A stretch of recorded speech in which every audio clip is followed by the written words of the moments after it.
are busy with a series on 10 things to do during different stages of one's life.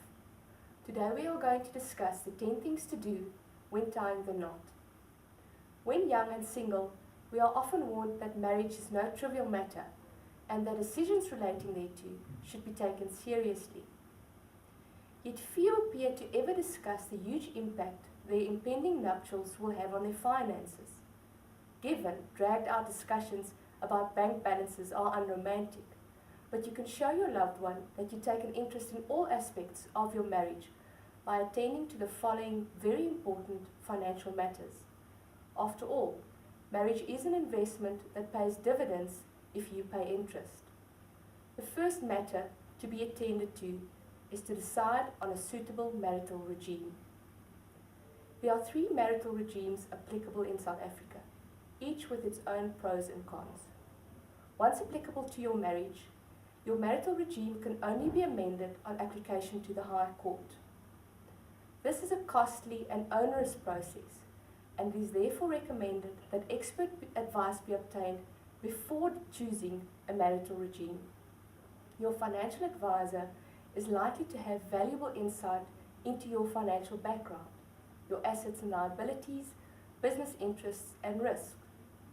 It is therefore advisable to consult your financial advisor before choosing a marital regime. Once you've decided on a marital regime, you have to conclude an antenuptial contract. Many consider an antenuptial contract to be a mere recordal of their chosen marital regime. It is, however, a much more versatile agreement and can include any provision provided it is lawful. You can, for instance, agree to give your spouse certain assets at the happening of certain events, like the birth of a child or a specific wedding anniversary. You can also exclude certain assets from a marriage in community of property or from application of the accrual system. An antenuptial contract is also a very useful estate planning tool, in that life insurance policies donated to a surviving spouse or child of a deceased under an antenuptial contract is excluded from the deceased's estate.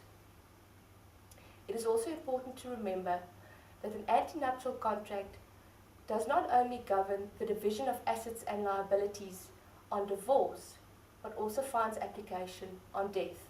The division of one's assets is dealt with in a will, but the antenuptial contract determines what one's assets are. And as an antenuptial contract is not easily amended, one should carefully consider which assets to exclude from and which assets to include in your chosen marital regime. Also take the time to describe those assets carefully in your antenuptial contract.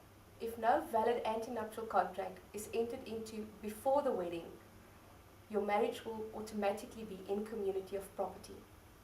If you therefore wish for one of the other marital regimes to apply, you will have to conclude a valid antenuptial contract before saying "I do." This also applies to partners who are concluding a civil union in terms of the Civil Union Act. A further requirement for a valid antenuptial contract is that the agreement must be executed in the presence of a notary public. The next important aspect is to know your status. We are of course referring to your credit status. This information could be relevant in choosing a suitable marital regime, but it is also very useful to know if, for instance, you are planning on buying a house together. It will enable you to check for anything that might be damaging on a loan application.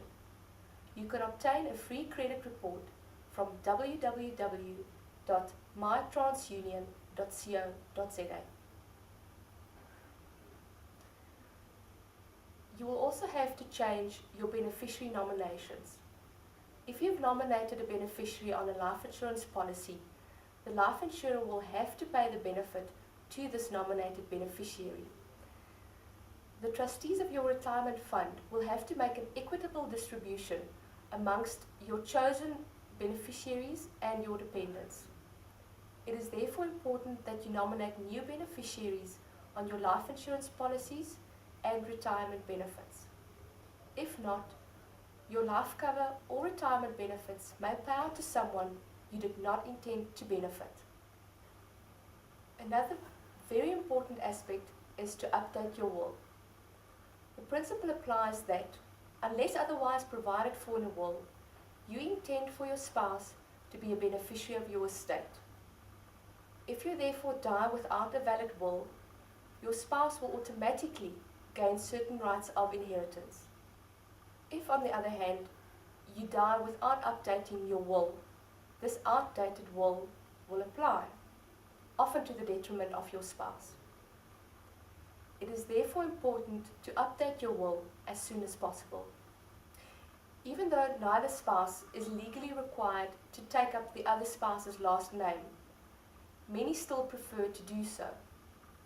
Your financial advisor will be able to assist you in changing your last name on your life insurance policies, investments, etc.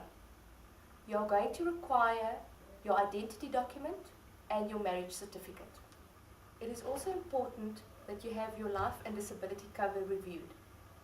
With marriage comes additional financial responsibility, and it might be very important to you to make adequate provision for your loved one, regardless of what happens to you.